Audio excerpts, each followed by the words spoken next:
Fala pessoal, estamos aqui para mais um vídeo, o primeiro jogo rápido do ano, e hoje vamos falar sobre a AES Tietê. É uma empresa geradora de energia elétrica, né, principalmente de energia hídrica. A gente já vai ver que isso está mudando.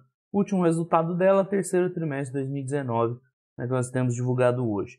A AES Tietê é uma empresa de quem é mais antigo de mercado aí, vai conhecer bastante ela, e quem é mais recente talvez não conheça tanto. Por quê? Lá para 2010, mais ou menos, 12, ela era uma das empresas que atraía muita atenção porque ela é uma geradora de energia elétrica e ela tinha um contrato de venda dessa energia para a Eletropaulo, que era uma outra empresa com o mesmo controlador, né? Tinha o mesmo acionista controlador. Então o que ela fazia? Ela tinha um contrato bilateral, né? Só fechado entre ela e a Eletropaulo, que ela vendia energia por um preço muito acima do mercado. Então a Tietê era extremamente lucrativa, porque ela estava vendendo energia acima do preço de mercado, e quem estava comprando era uma empresa, né, do mesmo grupo que ela. Então isso só tornava ela uma empresa absurda, né? Gerava muito caixa, né? Pagava muito dividendo, que gerava caixa, né, pra caramba.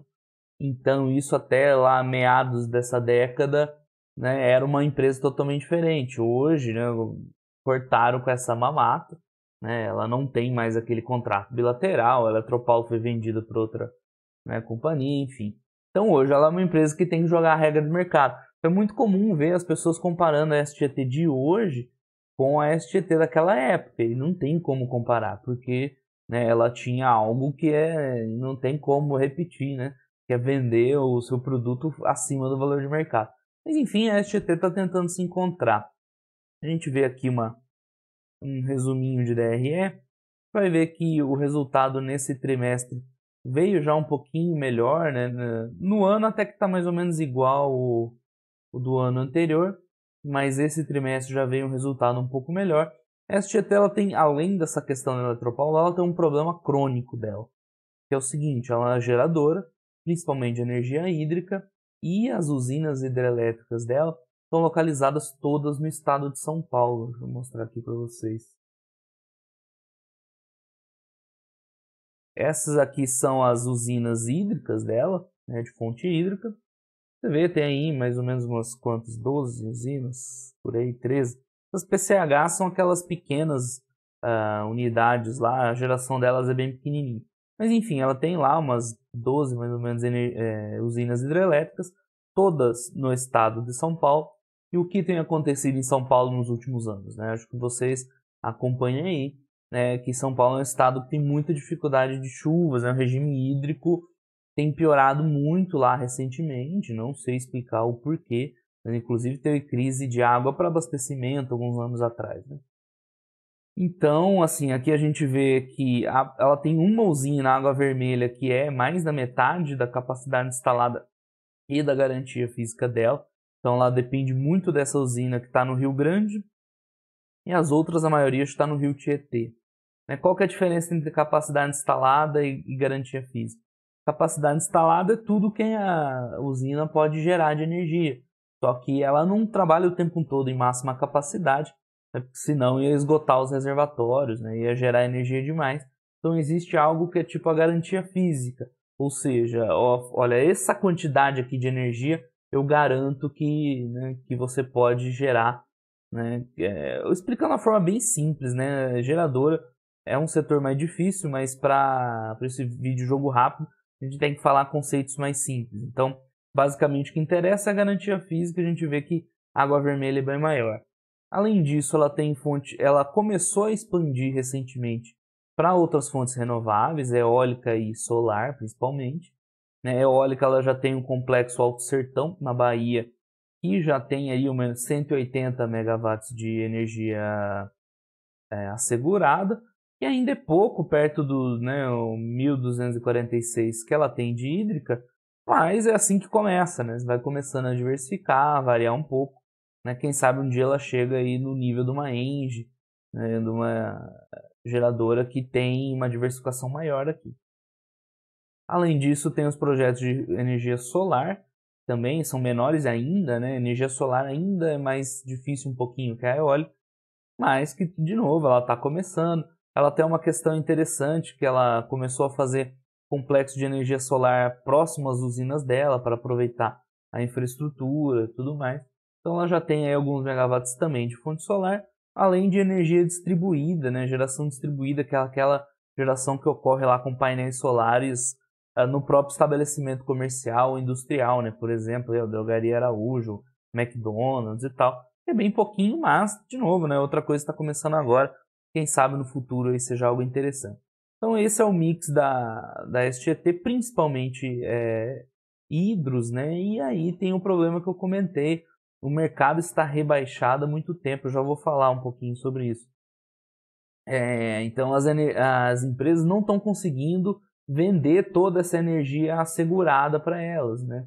É assegurada, mas ela não consegue vender essa energia assegurada, garantia física, simplesmente porque está em crise, né? Está em crise hídrica, então não tem como despachar além do que tem de água lá. Então esse é um problema crônico da STT. Todos os últimos anos ela tem enfrentado o rebaixamento dessa garantia, ou seja, ela é permitida gerar menos do que ela teoricamente deveria, e claro que isso aí traz resultados ruins. Aqui, ó, essa evolução de portfólio de vendas mostra exatamente o que é. Hoje a STT está vendendo só 80% do que ela tem de garantia física para gerar. Por que ela não vende 100%? Justamente porque ela não está conseguindo gerar toda a garantia física. Então a saída para as empresas foi vender menos, porque pelo menos elas não precisam recomprar mercado quando elas vendem mais. Porque o que aconteceu muito lá em 2014 e 2015, a empresa contravendia 100% do que ela tinha direito, aí não conseguia gerar por conta da crise hídrica e ela tinha que recomprar mercado para honrar o contrato que ela tinha vendido. E aí essa recompra, o mercado matava a empresa porque ela tinha que recomprar a um valor muito alto. Então hoje eles estão trabalhando com uma descontratação, né? Então a empresa não vende tudo que ela poderia vender, justamente porque, né, não tá, ela não consegue gerar tudo que ela poderia, né? Vou mostrar um gráfico aqui que ele é bem legal para a gente entender isso. Então aqui eu de novo mostrando o efeito do rebaixamento. Então esse ano de 2019, 2018 também, né? Mas do segundo e o terceiro trimestre, que é quando tem a época de seca, ó, tem um gráfico das chuvas, né? No meio do ano a gente tem época de seca, a garantia física ficou rebaixada, né? E bem rebaixada aqui, ó. A casa de 40%, ou seja, ela pôde vender só 40%, ou melhor, ela tinha direito a gerar só 40%, 50% do que ela deveria, né? Por isso que está impactando muito o resultado dela, né? O gráfico que eu queria mostrar para vocês é esse aqui. Ele é um pouco complexo, mas vou tentar mostrar de forma simples. Isso aqui é tudo que a empresa teria direito de gerar na garantia física, né? Mais de 3.000 aí megawatts. Esse vermelhinho seria esse efeito do rebaixamento que eu comentei. Olha, não choveu, não tem água no reservatório, então ao invés de gerar, né, 3.600, você vai gerar só aqui mais ou menos 2, né? Aí o que a empresa aqui, que a STT fez para mitigar isso? Ela fez uma compra antecipada. Lembra que eu falei que você comprar na hora ali para honrar o compromisso fica muito caro? Então a empresa, já planejando esse rebaixamento, ela comprou um pouquinho lá, ó, 400 antecipado, e aí pagando um preço correto, né, um preço justo. Então no saldo do que ela comprou a mais, do que ela teve que, né, gerar menos, ela ficou exatamente com a alocação que ela deveria ter, né? Ela tinha vendido 2.300, gerou ali um pouquinho, né? Gerou e comprou um pouquinho mais de 2.300. Então ela não teve esse prejuízo aqui, ó, dessa compra. Essa letra A é a compra no mercado, né? A hora que ela precisa. Se você olhar como foi no ano passado, né? Não teve essa compra antecipada. É a mesma história. A empresa, né, geraria 3.300, né? Tinha vendido 2.000. É bem menos que isso. Mas aí o que aconteceu? Ela foi rebaixada e não tinha essa compra antecipada. Então ela teve que ir lá e comprar na hora, né? Comprar no mercado à vista. E no momento que está rebaixado, que é o momento da crise, esse preço à vista aqui ele é muito, muito alto. Então a empresa, por conta dessa compra aqui, ela acabou tomando um prejuízo muito grande, né, para recomprar energia no mercado e honrar as vendas para os clientes.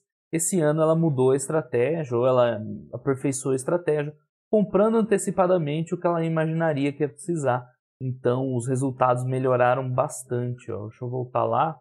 Vamos ver essa DRE simplificada mesmo. Já é o suficiente aqui pra gente. Então a gente comparando aqui no terceiro trimestre, a receita, né, vocês notam que foi até melhor em 2018. Acontece que esse custo aqui, ó, foi muito alto, né? Enquanto esse ano foi 270 milhões, ano passado foi 350. Por quê? Nesse custo operacional entra aquela recompra de energia, né, que ela faz a mercado, que fica caríssima, né? Então a gente vê que esse ano deu 20% a mais de EBITDA, e aí escala, né, o efeito né, da alavancagem. A gente vê que operacional, vê que o lucro líquido, né, ficou muito mais alto, né? Quase 3 vezes mais, 2 vezes mais que no ano passado. Então o ponto para esse GT, mas eu acho que deu para entender já um pouco, né?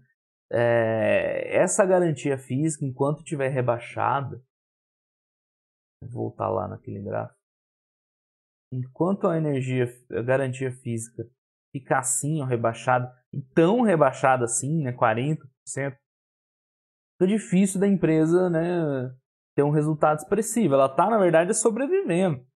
Aqueles 90 e tantos de lucro que ela deu, né, foi um achado para a empresa. Ela conseguiu se virar, né, e ainda lucrar um pouco mesmo com aquela garantia física. Então o grande problema da SGT é esse. As usinas dela estão num estado que está com muita dificuldade de chuva. Quando chove pouco, é rebaixado o quanto ela tem direito a gerar, e aí ela quase não consegue vender, ou melhor, não consegue vender os 100% que ela teria direito, tem que fazer recompra mercado, e isso compromete a rentabilidade. Então esse é o resumo do resumo, né, da situação da SGT. Mesmo assim, ela está lá sobrevivendo, e para resolver isso no longo prazo, ela está tomando atitudes corretas, né, que é justamente diversificar a fonte de energia, porque aí, com eólica, com solar, não tem nada disso, não tem esse rebaixamento, ela consegue vender tudo que ela tem direito por contrato. Então, a saída para a SGT de longo prazo, ela está correndo atrás, né, expandindo as fontes, beleza? E de curto prazo, parece que esse trimestre ela acertou bem nessa questão aqui que eu mostrei para vocês da recompra antecipada, né, e mitigou bastante esse efeito. Então, assim, a Tietê hoje, ela está fazendo o possível, dá para a gente dizer isso. Isso aqui é o gráfico de eólico, é bem legal como é que varia, né, a geração de energia eólica. A energia eólica ela depende do vento, né, varia bem menos do que as chuvas. Mas enfim, voltando ao que eu estava falando, a Tietê está fazendo o possível, mas ela está no nicho de negócio dela, né, com essas usinas em São Paulo, está comprometendo demais a empresa, né, esse rebaixamento de garantia física que vem há anos, né, dificulta muito. Então, se a gente tiver anos bons de chuva, né, e isso parar de acontecer, você pode ter certeza que ela vai ter um desempenho muito bom. Ela vai voltar um pouco ao que ela era antes no passado. Mas enquanto tiver esse rebaixamento, a SGT não tem muito de onde tirar para ter resultados melhores, ok? Só para fechar, falar do endividamento, muita gente se preocupa com o endividamento dela. Ele está um pouquinho alto, né? Cadê? Dívida líquida e EBITDA dela, os covenantes. Tá em 2,92 dívida líquida e EBITDA dela. Mas por que ele está tão alto? Porque a empresa justamente está investindo nessas novas fontes, né, de projetos de energia eólica, energia solar. Então ela precisou tomar dívida para investir, né? Tanto que, ó, cadê o CAPEX dela projetado? Ela só estava projetando mais 200 e poucos milhões de expansão para 2019, e aí ela ia terminar todos aqueles projetos dela. Então, se a Tietê não vier com projetos novos, ela vai gastar um pouquinho mais ainda, gastou já, né, no quarto trimestre de 2019, e depois ela tem uma situação de caixa mais suave para ela poder abater aquela dívida. Então, eu, a princípio, não acho a dívida dela preocupante, está no limite ali dos 3, mas, enfim, na verdade isso aqui é esse aqui, né, dívida líquida e EBITDA. Está no limite dos 3, mas é porque ela tocou vários projetos, ela está terminando de tocar esses projetos agora. O que tem que ser observado é se ela vai investir em novos, né, projetos de energia renovável, solar, eólica, e aí tem que ver o quanto ela vai tomar de dívida para ver se esse 2,9 não vai sair um pouquinho de controle. Certo, pessoal? Essa foi a SGT, né? O jogo rápido dela é bem complicado porque Não é fácil explicar essas questões de geração, mas o resumo é esse, né? Ela, por ser muito hídrica e muito no estado de São Paulo, ela está apanhando muito com o rebaixamento da garantia física lá nesse submercado, porque não está chovendo lá e não tem muito que ela possa fazer. O pouco que ela pode fazer, ela está fazendo, que é tentar diversificar as fontes de energia e administrar, né, com compras antecipadas esse rebaixamento. Ok, pessoal, então foi isso aí. Obrigado aí a todos que assistiram. Quem tiver alguma dúvida, coloca nos comentários que eu respondo assim que puder. Muito obrigado a todo mundo, um abraço e até os próximos vídeos. Tchau, tchau.